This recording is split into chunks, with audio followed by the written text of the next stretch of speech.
Welcome to the Courage Barbell Unlimited podcast with your host, legendary powerlifter and strength athlete, Chad Ikes. For most, the journey of strength starts in the gym, but should inevitably expand through all aspects of life. Join us as we discuss all things strength. Now, here's your host, Chad Ikes.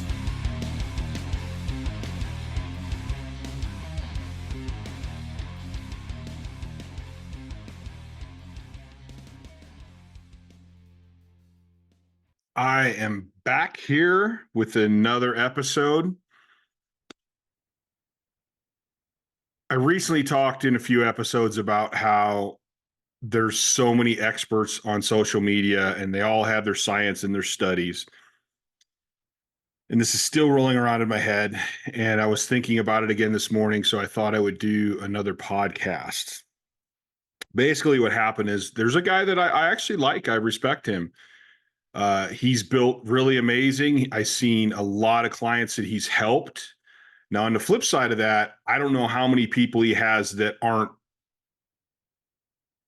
successful or making the amazing gains, which is another factor people need to think about. Just because you see a guy like, whoa, he's got like 5 great power lifters. Well, he might have hundreds of people that aren't doing that great or are doing average or are doing good, but they're not at that level. Like, you can't just judge it by, hey, I've seen a couple of really great people he's worked with. And it also depends on how long he's been in it, how long he's been doing it, what kind of access he has to the kind of people that want to push through that. Like, I train a lot of different types of people, and on the whole, I have more people that want to just looking for quality of life. Which actually is fairly easy to help them with. But anyway, I was watching another video of this guy, and he said a couple things were basically not true, and it's BS. And these are things that have been talked about and gone on for centuries. And they're true. They're true. They're true. In my mind, they're completely and utterly true. There's no way you can say that these are not true with my background in physical therapy, with my background with, working in injuries and all kinds of different, like wound care, mental health, strokes, all these different things, and working with athletes. Like, he's wrong. Like, I will 100% argue that one. But I stepped back and I went, so like, nobody's perfect. We're all human. So, and we're all going to have disagreements. Like, you can't say there's one thing and you're going to stop watching a person because of that. You take the stuff that's good and leave the stuff that's bad. But again, I'm going further down this rabbit hole, and I'm like, it's amazing what's going on out there in social media and in society these days. And maybe there's guys that are super intelligent, but they're like, I want to make money, man. So I'm going to play this role. Maybe it's not what I do. Maybe this isn't what I do with my clients, but I'm going to play this role to grow my business. And I can't say that that's a bad thing. I don't want to do it. And I know from what I've seen that in social media, if you do a lot of dumb stuff, a lot of crazy stuff, if you're really way far on one side or the other, and if you act like you're dead on, I know everything I know is right, everyone else is wrong, you're going to get tons of followers. If you come at it from, hey, this is me. I have a lot of knowledge. I have a lot of experience. I help others people achieve great things. I can help you, but I'm not perfect. And it may take time, and we may have to work through some issues, which may take time. But I'm confident that I'm going to help you in the end. You're not going to be as popular. You're not going to be as famous. I am not. That's some huge psychological thing, but from what I see, from the people that I know, and a lot of the coaches that I respect, they don't have anywhere near the followers that some of these other crazy people do. So back to this whole science side. Everybody has their science.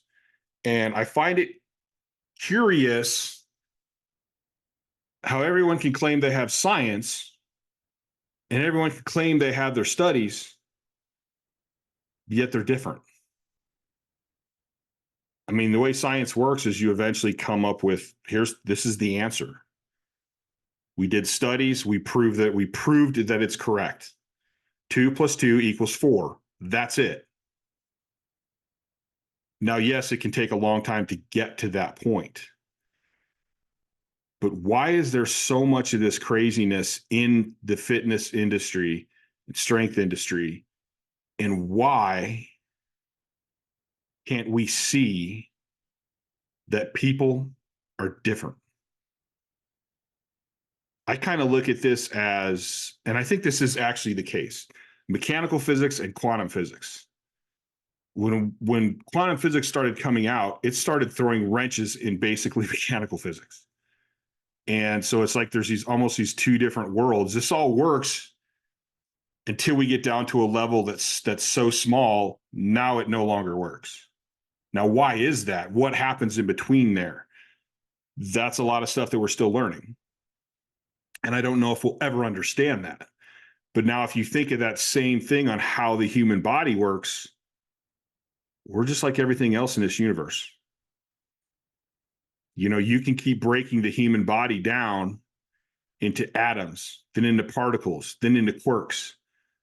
And there's stuff smaller than quarks that we're just learning about. So how can you say for sure you know what's right or wrong, or you know your studies worked? If I do a study on top athletes, why can't I say, yeah, this works for these high-level athletes? Or, hey, I did a study on mid-level powerlifters. This works for mid-level powerlifters. Or beginners, this is going to work for beginners. Why are we lumping everyone in together? And why aren't we calculating or trying to calculate or trying to factor in the human individual, the human mind, the human spirit, the human will? I find it funny that in fitness, we want to find these finite, perfect, this is the way to do it. This is the best way to do it. I don't believe there is that. And I don't believe there is that from looking at athletes, from working with athletes, from being an athlete.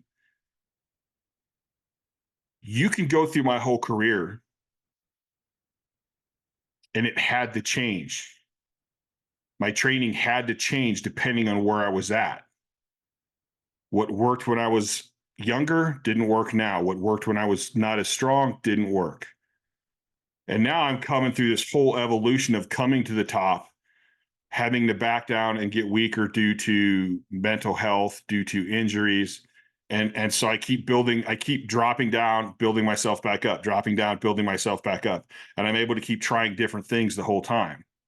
And even when I find something that works, and then I go, hey, I'm going to try this on my clients. And then my clients see results or don't see results, either way. And by the way, isn't this a scientific study? I'm experimenting. I'm going out there and I'm going, here's what I have. I just don't have the money to have a huge crew and do thousands of lifters. I do very small studies. And I'm the first to go, well, okay, it works now and it works for these people. Do I know that it's going to work for everyone? Not necessarily. But when I coach and when I preach, I'm like, here's concepts, here's ideas, here's theories. You're still going to have to bend it to the person. And that's where I think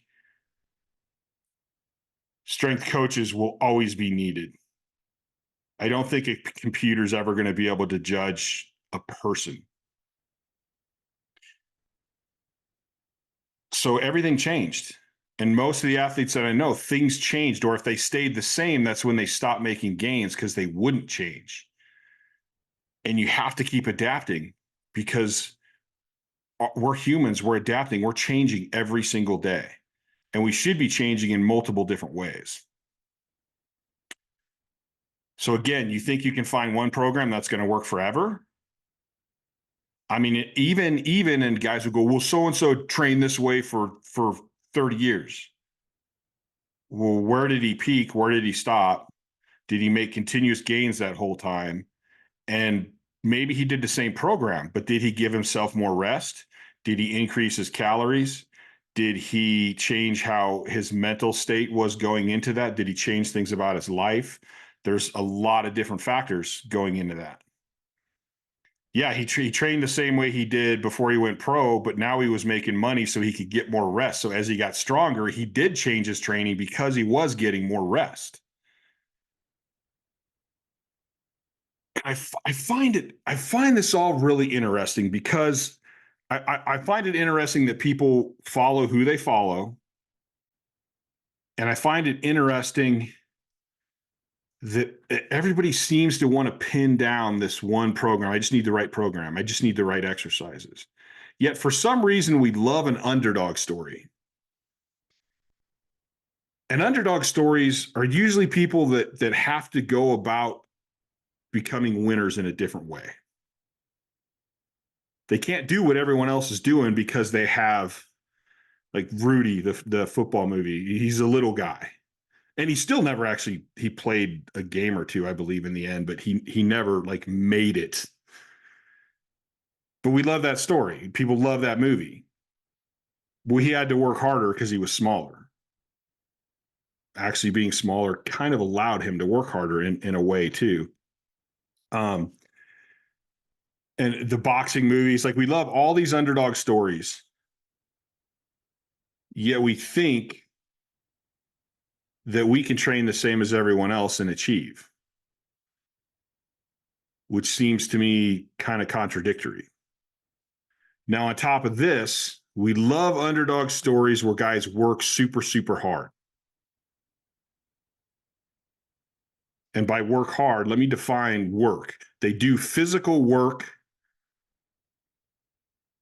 really hard.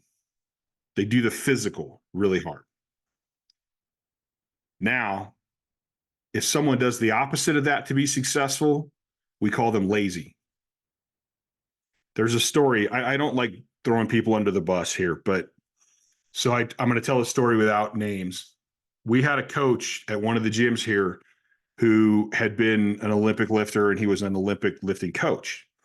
And he was on the team when this other individual happened to be on the team. And this guy, he's a pretty well-known guy, and he's done multiple strength sports and been successful. When we were talking about him, he goes, everyone kind of like hated him at the Olympic lifting. And everybody thought he was lazy, and it just frustrated everybody because he wasn't working as hard. And I remember thinking, well, wait a minute. Like, is he really lazy, or he just has the confidence to do what he knows he needs to do? It's funny how we tend to jump to conclusions on other humans instead of actually going, well, wait a minute, that person's successful. Why are they successful? Which is the outlook that I took was, well, maybe he's not lazy. Maybe that's what he needed to do to get there. I mean, how did he get there? The fact that he got there, I don't give a shit how much genetics you have. You're doing something else right. And I started thinking about it, and I go, well, wait a minute. Maybe this guy knows that if he does more than this, it's going to overdo his body. Maybe he comes in and goes, man, my body's telling me not to do this. And he just automatically listens to himself. So maybe he's way smarter than we think he is. And maybe he's not lazy. Maybe he knows where he wants to get and what he wants to do, and he's doing what it takes to get there. And this was another similar thing in my lifting, because I am on the far end of the spectrum. There's the genetically talented, things go really good in people's lives. They don't have a lot of shit to deal with.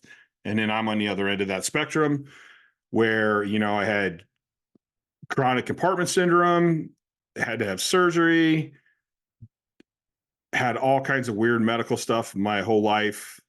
Then we come to my sleep problems and the fact that I don't get deep sleep, so I recover like shit. But eventually I realized that, listen, I don't have what a lot of these other guys have, so I'm going to have to go about this a different way. And I tried the physical hard work part. I tried doing more physical hard work. It didn't work. I couldn't find a way to make it work. And in fact, everybody on my team tried the same thing, and it didn't work. So I finally got the confidence and courage to go, I don't care what everyone else is doing. I am not everyone else. I need to figure out how to do this on my own. And I didn't throw away all the good information and the good studies and all that science stuff that's out there. But I started picking and choosing and going, okay, this kind of makes sense to me. I understand this. Still, in this form, it is not working for me. So how can I modify and change this to work for me? Because it makes sense. Well, that's how I became one of the greatest powerlifters of my time. That's how I took the guys on my team who had been struggling for years and years and years to hit certain numbers, and bam, all of a sudden we're blowing those numbers away. I mean, I'm talking about guys that wanted to pull 700 pounds are now pulling 8. Guys that just wanted to bench 4 end up benching 7. Guys that wanted to squat 7 end up squatting 1,000. Because I went, wait a minute, maybe more doesn't mean more physical training. Maybe more means a stronger mind. It means trusting yourself. It means listening to your body. Maybe more means stopping drinking. Maybe more means stopping partying on the weekends. Maybe more means getting more sleep. Maybe more means having the courage to go, I want to lift heavy today, man, but I can't because my body's not ready yet. More can mean a lot of things, and training hard can mean a lot of things. Yet generally, I see people jump to one conclusion, and I was that way for a long time. It wasn't until I opened my eyes and actually started thinking about it that I saw, wait a minute, this isn't the way. Just because everyone else is doing this doesn't make it right. And this is the same thing with a lot of the studies. I see all these studies, and then these studies come out and they kind of keep proving the same fact, where I'm going, well, wait a minute, you didn't really give a good study to the other end of it or the other side of it. You know, say the HIIT training towards high rep training thing. Well, that's going to depend a lot on the person, and that's going to depend a lot on their skill levels. I don't think a HIIT training program is going to do a whole lot for a new person because they don't have the skill to actually push to where they need to push to actually do like one set. It's going to take a better advanced lifter. And then you might have people that don't have the ability to actually push as far as they need to for one set.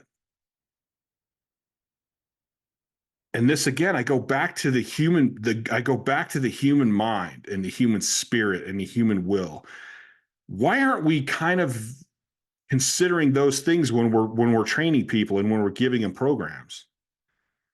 Some people like myself like that super, super heavy, super crazy. How hard can I push myself for one set? And then there's other people that don't like that. And those people are going to do way better doing 3 to 4 sets of 8 to 12 reps over trying to do some kind of HIIT training. And even, are you training by yourself, or do you actually have a coach pushing you? I find a lot of clients, my in-person clients, they always want to quit before they could. At least the vast majority of them. If I wasn't there, they wouldn't have got those extra 5 sets. They would have never even tried to push. They're like, oh, I'm done. I'm like, no, you're not done. Keep going. And I'll get in their face and then they'll get it done. But I can help push them through the pain that way, where a lot of people can't do that. So if you put them on a HIIT, they're never going to push to that level. So then they're actually probably going to end up undertrained, and they're not going to see the gains that they could if they trained more often.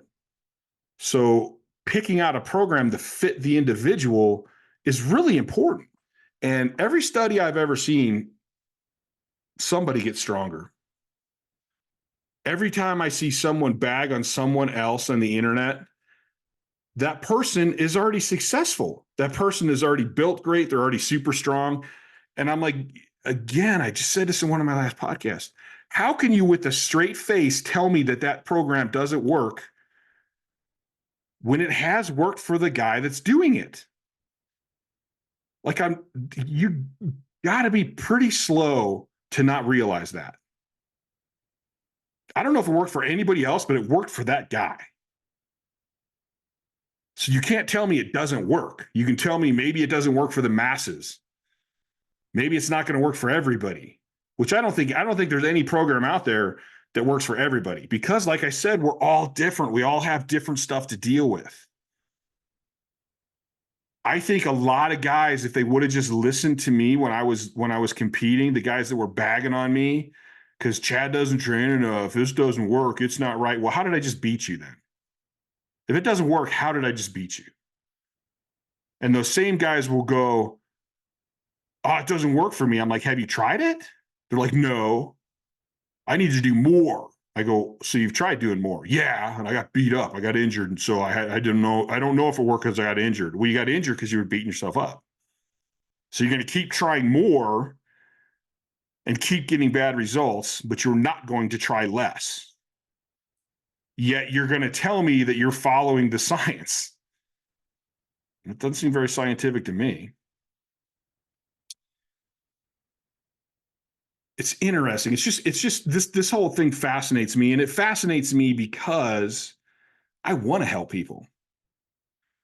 When I was lifting and guys were like, man, that's crazy. You lift those numbers. I work so hard. How do you get that strong, only training 8 times a month?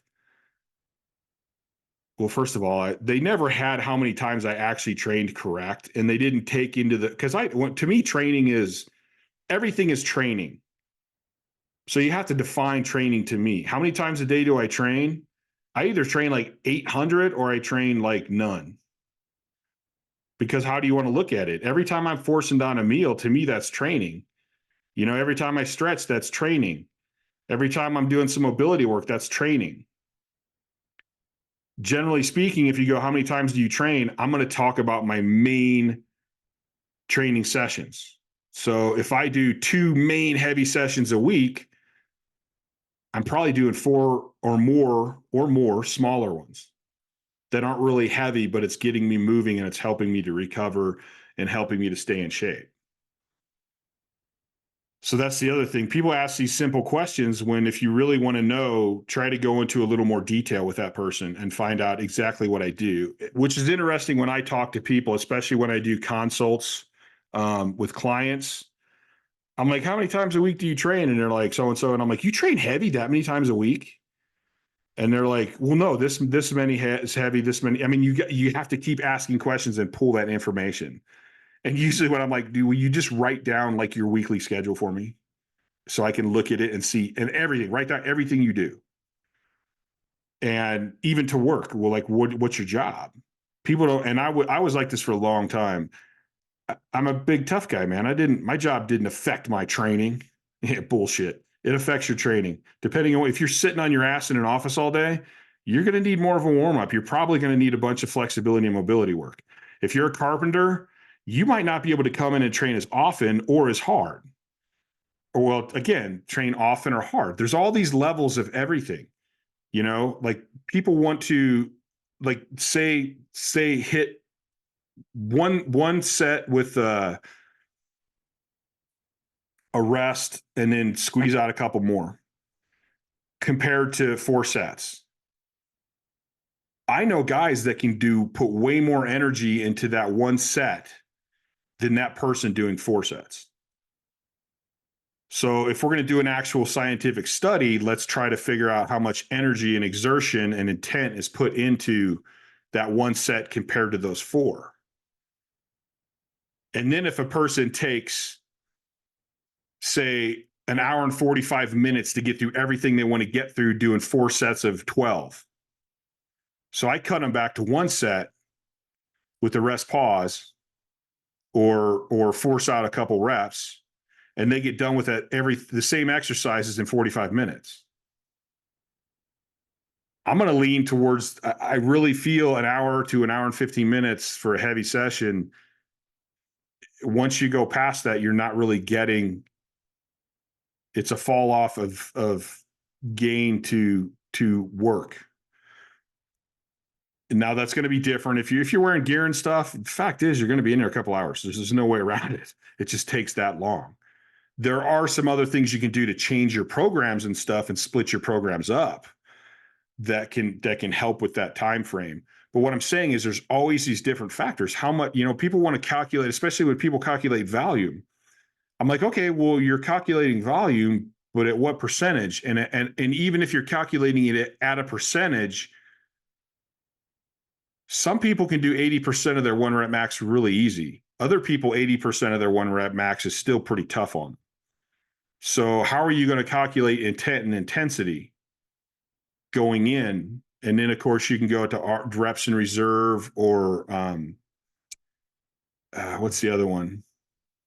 Rate of perceived exertion, which again is going to be different again based on the individual. So the more I'm in this, the longer I'm in this, the more I go, you people all want this scientific facts and numbers, but there's way more to it of why things work. And I equate this kind of to mechanical physics to quantum physics. There's so much deeper and there's so many other things going on that we need to calculate that. Or not calculate's not the right word. We need to be aware of that. And again, that's where I think an in-person coach comes into play, where he can kind of judge you. He should learn at some point to glance at you when you walk in, to watch you through your warm-ups, and to kind of learn to look for the things that lets him know today's a good day. Let's hit it today. And you know what? Something seems a little off. So let's pull things back a little bit today. And they're always changing on it. They have a long-term plan, but they're always changing day to day. They're not afraid to change. I don't know. What I'm hoping from this podcast is to start stirring some thought. I want to teach people to use their intelligence and not just their knowledge. You can read a lot of books. You can talk about all the science stuff.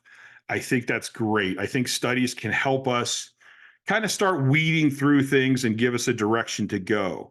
But at some point, we have to take it under our own control, start using our own knowledge, and figuring things out for ourselves. I mean, I don't know what the term scientific actually means. And again, I should probably look that up. But to me, if you are studying and you're trying and you're thinking, one of my favorite things was Albert Einstein would do thought experiments. Well, that's still science to me. If you're sitting down and you're spending time just contemplating what you can change, what you can make better, why did this work? Why didn't this work? What if this didn't work in this situation, but would it work in this situation? That's like theoretical physics. It's still science to me. And I think we need more of that now. And we need that kind of same theoretical, when you're looking at a study and you're like, oh, the study says I need to do this and this. Well, look into the study. Who did the study? How many people did they do it on? When they say this works, did they actually test it against some other different styles? Or are they just going, no, our showed these people gained and that's good. And then who were those people? What level were those people on? There's just so many different factors when it comes to a human being. And that's why even in the medical field, it's called practicing science or practicing medicine. Because they still don't know. They're still practicing because everyone's different. Every doctor I know will say that he's ran into different situations that he couldn't figure out. Me being a great example of that. I've stunned the medical community numerous times in my life with numerous different things that they couldn't actually figure out. Or it took them, my chronic compartment syndrome took years to figure out. And I was going to universities and having chiropractors and like all these different people, and friends of friends were telling people and trying to figure out what the hell was going on. And it finally took a friend of mine who is an MD who goes, Chad, I'm going to figure this out. And he actually went out on his own and started studying on his off time to eventually figure out what could possibly be going on. Unfortunately, surgery didn't work though. So that's just another thought. I want to get people to start thinking for themselves. And when you're looking, there are no true, well, again, I'm using a term that I need to define, expert. Just because somebody seems confident and just because somebody talks a lot about science doesn't necessarily mean that they really know what they're talking about. And I personally think you're going to be better off finding somebody who goes, they're confident in what they know, but in that same confidence, they know that they don't know everything. And they're willing to admit that, hey, there's still more out there. And is it the kind of person that continues to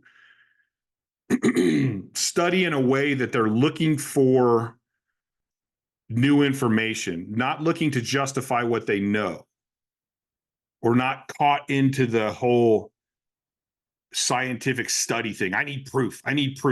Well, do you really? Like, how many studies go find people that have zero genetics and then try their stuff with them, and then try that same thing with high level athletes and see what happens? We're all different. Every study I've ever looked at has holes in it. The question is, how big are the holes and how many holes are there? And if it works on anybody, I think that's a tool. Any program I ever look at that works for somebody could be a tool, because maybe I run across a person similar to that this is the key. This is the program that they're going to respond best to. And that may be because of their mentality. It might be because of their genetics. Who knows? And I don't even really care. If it works, it works. And I think that's why there's been so many successful people that basically kind of came up with their own stuff. And even with the idea that, like, oh, all these great people came from this one gym, they all train the same. No, they don't. They don't all train. They still all do their own little things. Maybe the basis and outline of their program is the same, but they're all doing little different things. And in those situations, you got to calculate the camaraderie, competition, the mentality. I mean, you put people together, you put the right group together, they're all going to get better. The whole tide is going to raise all the ships. And that's an atmosphere. It might not even be that the program is all that amazing, but you got guys that have hunger and competition and will that's going to push them further. So more stuff to think about in your training. I know it's a little bit philosophical, but I think in training, you can't ignore the philosophical part of it. I have a lot of other stories where guys train exactly the same, get stuck. We break through a mental plateau. Now they're making huge gains, but they're still training the same. The training didn't change. Breaking through that mental barrier is what changed them. And that was because we had a team and we had guys pushing, and we had guys going, wait a minute, we know this isn't the training. We know him. We know he need to break through this barrier. And then bam, all of a sudden the same training works. Till next time, check out Courage Barbell YouTube channel, Courage Barbell Unlimited podcast, CourageBarbell.com, Chad Ikes on Instagram. I'm out.